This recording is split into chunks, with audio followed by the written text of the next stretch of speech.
Deuteronomy chapter 13. If there arise among you a prophet, or a dreamer of dreams, and giveth thee a sign or a wonder, and the sign or the wonder come to pass, whereof he spake unto thee, saying, Let us go after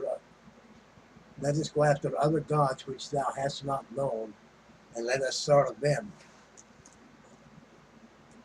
Thou shalt not hearken unto the words of that prophet, or that dreamer of dreams, for Yahweh your God proveth you to know whether you love the Lord your God with all your heart and with all your soul. You shall walk after Yahweh your God, and fear him, and keep his commandments, and obey his voice, and ye shall serve him, and cleave unto him. And that prophet or that dreamer of dreams shall be put to death, because he has spoken to turn you away from the Yahweh your God, which brought you out of the land of Egypt, and redeemed you out of the house of bondage, to thrust thee out of the way which Yahweh thy God commanded thee to walk in. So shalt thou put the evil away from the midst of thee. If thy brother, the son of thy mother, or thy son, or thy daughter, or the wife of thy bosom, or thy friend, which is as thine own soul, entice thee secretly, saying, Let us go and serve other gods which thou hast not known, thou nor thy fathers, namely, of the gods of the people which are round about you, nigh unto thee, or far off from thee, from the one end of the earth even unto the other end of the earth. Thou shalt not consent unto him, nor hearken unto him, neither shall thine eye pity him, neither shalt thou spare, neither shalt thou conceal him. But thou shalt surely kill him. Thine hand shall be first upon him to put him to death, and afterwards the hand of all the people. And thou shalt stone him with stones that he die, because he hath sought to thrust thee away from Yahweh thy God, which brought thee out of the land of Egypt, from the house of bondage. And all Israel shall hear and fear, and shall do no more as any such wickedness as this is among you.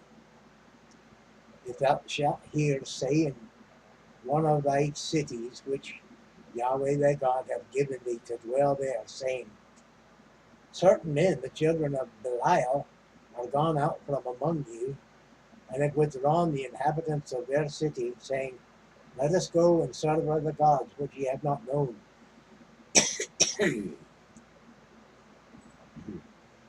Then shalt thou inquire and make search, and ask diligently, and behold, if it be truth, and the thing certain, that such abomination is wrought among you, thou shalt surely smite the inhabitants of that city with the edge of the sword, destroying it utterly, and all that is therein, and the cattle thereof with the edge of the sword. And thou shalt gather all the spoil of it into the midst of the street thereof, and shalt burn with fire the city, and all the spoil thereof every whit, for Jehovah thy God, and it shall be in heap forever. It shall not be built again. And there shall cleave naught of the cursed thing to thine hand, that Jehovah may turn from the fierceness of his anger, and show thee mercy, and have compassion upon thee, and multiply thee as he hath sworn unto thy fathers. And thou shalt hearken to the voice of Jehovah thy God, to keep all his commandments which I command thee this day, to do that which is right in the eyes of Jehovah thy God. That concludes Deuteronomy chapter 13. Thank you for viewing, for coming by to hear the word. Take it to heart. They were serious. Jehovah, was very serious about that. He would have them destroy a whole city and everything that was in it.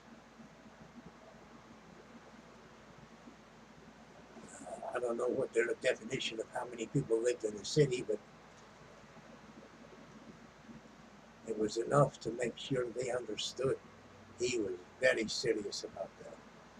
You don't serve wood and stone and metal. You serve the living God, the God of spirit, the breath of life. The very life you live is from his breath. Serve him. Ta. Oh, like, share, comment, subscribe. Let's not forget that part. We're having fun. In the meantime, ta. Bless you.